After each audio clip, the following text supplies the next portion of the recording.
ఢిల్లీ ఎర్రకోట పేలుడు ఘటనలో ప్రాథమిక దర్యాప్తు తర్వాత కీలక అంశాలు వెలుగులోకి వస్తున్నాయి. ఢిల్లీ ఎన్సీఆర్, జమ్మూ కశ్మీర్ పుల్వామాలోని పలు ప్రాంతాల్లో భద్రతా సంస్థలు జరిపిన దాడుల్లో పెద్ద సంఖ్యలో పేలుడు పదార్థాలు పట్టుబడ్డాయి.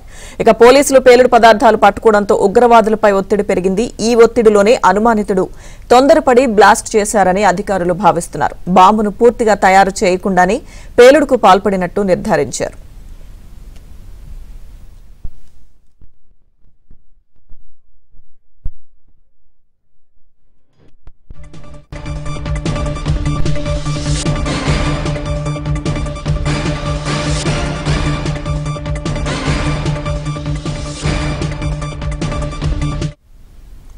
ఎర్రకోట వద్ద పేలుడు జరిగిన ప్రాంతంలో కారు నడిపిన వ్యక్తిని డాక్టర్ ఉమర్ నబీగా గుర్తించారు. ఈ కేసులో అతడి స్నేహితుడు షకీల్ ను కూడా కీలక నిందితుడిగా గుర్తించిన అధికారులు అతన్ని అరెస్టు చేసి విచారించారు. పేలుడుకు వారం రోజుల ముందు ఉమర్తో కలిసి ఎర్రకోట వద్ద రెక్కీ నిర్వహించామని ముజ్మిల్ అంగీకరించినట్టు తెలుస్తోంది. గణతంత్ర వేడుకలను లక్ష్యంగా చేసుకోవాలని వీరు కుట్ర పన్నినట్లు షకీల్ అంగీకరించినట్లు సమాచారం.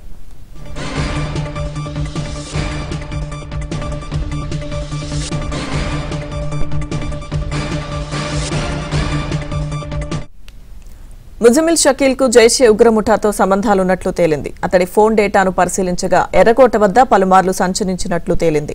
ఈ ఏడాది జనవరి సమయంలోనూ ముజమిల్ పలుమార్లు ఎర్రకోట వద్దకు వెళ్లినట్లు గుర్తించారు. ఇక పేలుడుకు కారణమైన I-20 కారు ఎక్కడెక్కడ తిరిగిందన్న విషయంపై అధికారులు సమాచారం సేకరిస్తున్నారు. పేలుడుకు ముందు ఈ కారు ఢిల్లీలోని అత్యంత రద్దీ అయిన ప్రాంతాల్లో సంచరించినట్లు అధికారులు గుర్తించారు.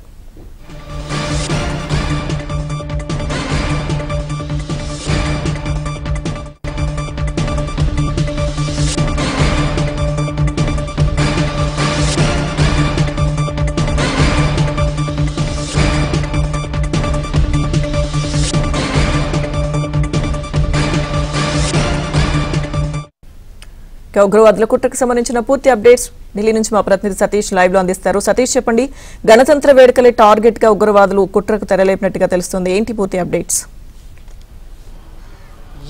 లక్ష్మీదుర్గ, గణతంత్ర దినోత్సవ వేడుకకే పెద్ద ఎత్తున కూడా భారీ పేలులకు కుట్ర పన్నట్టు కూడా ఇప్పటికే అనేక వీటికి సంబంధించిన ఇంటరాగేషన్లో ఈ అంశాలు కూడా బయటకు వస్తున్నాయి. ప్రధానంగా ఉమర్ మహమ్మద్కు సంబంధించిన విషయంలో దాదాపు మొన్న ఏదైతే ఎర్రకోట వద్ద పేలుడుకు ప్రధాన సూత్రధారిగా ఉన్నాడు, ప్రస్తుతానికి ఆత్మాహుతి దాడి చేసుకొని 12 మంది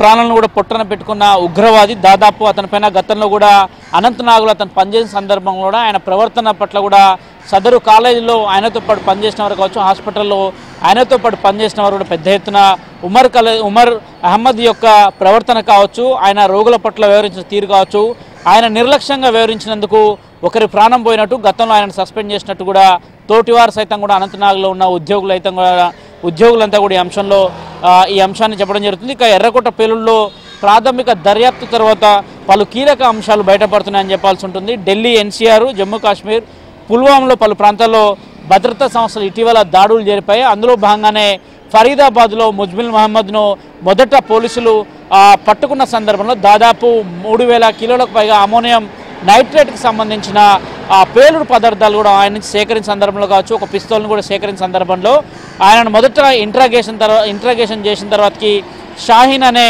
ఒక మహిళా డాక్టర్ని సైతం కూడా పోలీసులు అదుపులో తీసుకున్నారు. ఆమెను సైతం కూడా విచారించడం జరిగింది. వారంతా కూడా ఆల్ఫా కాలేజ్కి సంబంధించిన వారుగా చెప్తున్నారు. ప్రస్తుతం వారంతా కూడా అక్కడే పనిచేసేవారు. మొదట ఉమర్ అహ్మద్ సైతం కూడా మొదట దాదాపు ఫరీదాబాద్లోని ఆ కాలేజీలో 10 రోజుల పాటు కూడా ఆల్ అల్ఫా కాలేజీలో ప్రధానంగా వెహికల్ని సైతం కూడా హుండా I-20 కారును 10 రోజుల పాటు అక్కడే పార్కింగ్ చేశారు. ఆ పార్కింగ్ సంబంధించిన విజువల్స్ సైతం కూడా ఇప్పుడు ఉన్నాయనేది కూడా ఉమర్ ఆ సందర్భంలో ఆల్ఫా కాలేజీలో ప్రధానంగా ఆ వాహనాలని పార్కింగ్ చేసిన సందర్భంగా వచ్చి అక్కడే 10 రోజులు ఉండడం, తర్వాతకి ఎర్రకోట పరిసర ప్రాంతాల్లోనే ఒక మసీద్ దగ్గర వెహికల్ని పార్క్ చేయడం, మధ్యాహ్నం 3:50 సందర్భంలో ఆ రోజు పేలుడుకు ముందు వాహనాన్ని అక్కడనే పార్కింగ్ చేశారు. గంటల తరబడి అక్కడే ఉన్నారు. తనకు సంబంధించిన వారంతా ఒక్కొక్కరికి అరెస్ట్ కావడంతో కొంత భయభ్రాంతులకు గురయ్యాడు. అందులో భాగంగానే ఒక్కసారిగా బాంబును పూర్తి స్థాయిలో కూడా ఇంకా రెడీ చేయకముందుగా నేరుగా తీసుకొచ్చి 6:50 సందర్భంలో ఎర్రకోట వద్ద మెట్రో గేట్ నెంబర్ 1 దగ్గర మొదట వాహనాన్ని ఆపి వెంటనే ఆత్మాహుతి దాడికి ప్లాన్ చేశారన్నది కూడా పోలీసుల యొక్క ప్రాథమిక అంచనా వేయడం జరిగింది. ఎందుకంటే ఇప్పటి వరకు బాంబు పేలి 2 రోజులు ఘటన జరుగుతుంది.